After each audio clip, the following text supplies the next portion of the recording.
आइए आप लोगों के बीच ये के विदिशिया निर्गुण प्रस्तुत है। आप लोग ध्यान से सुने और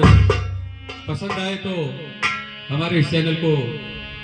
लाइक सब्सक्राइब जरूर करें और कमेंट में अपना विचार अपना आशीर्वाद जरूर व्यक्त करें।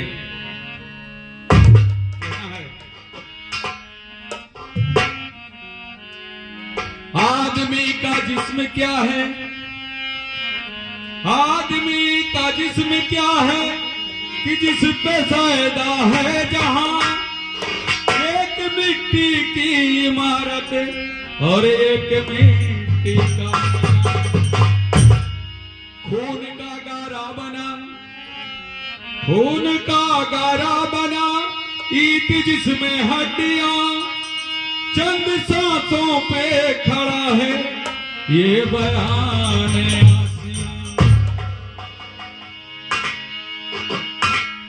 वक्त की पुरजोर आंधी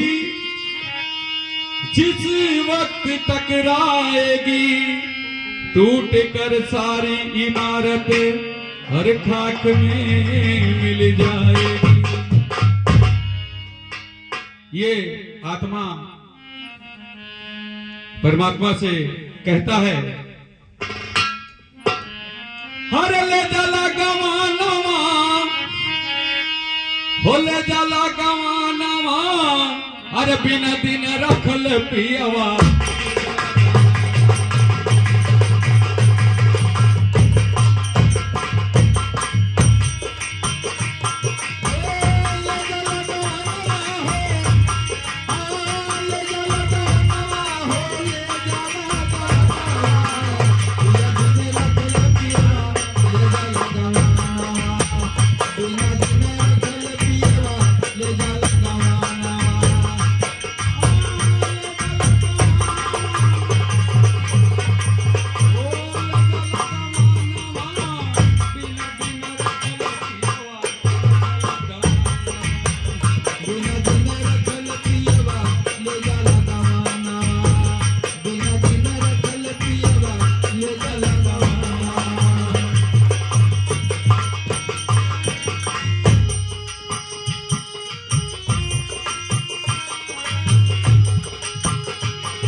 सखी सब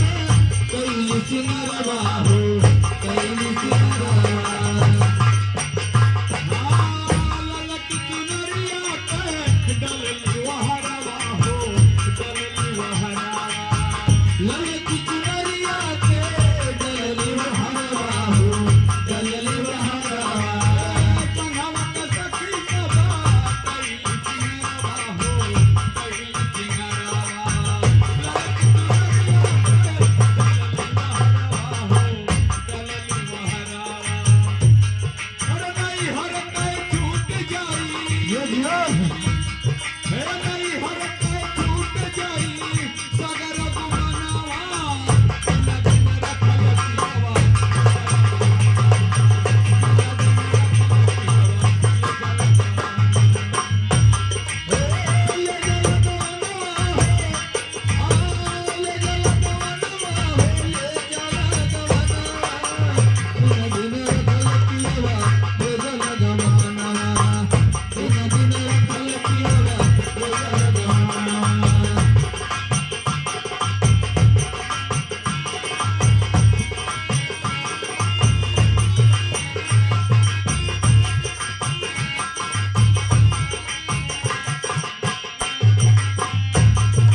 रहिया देखवले हो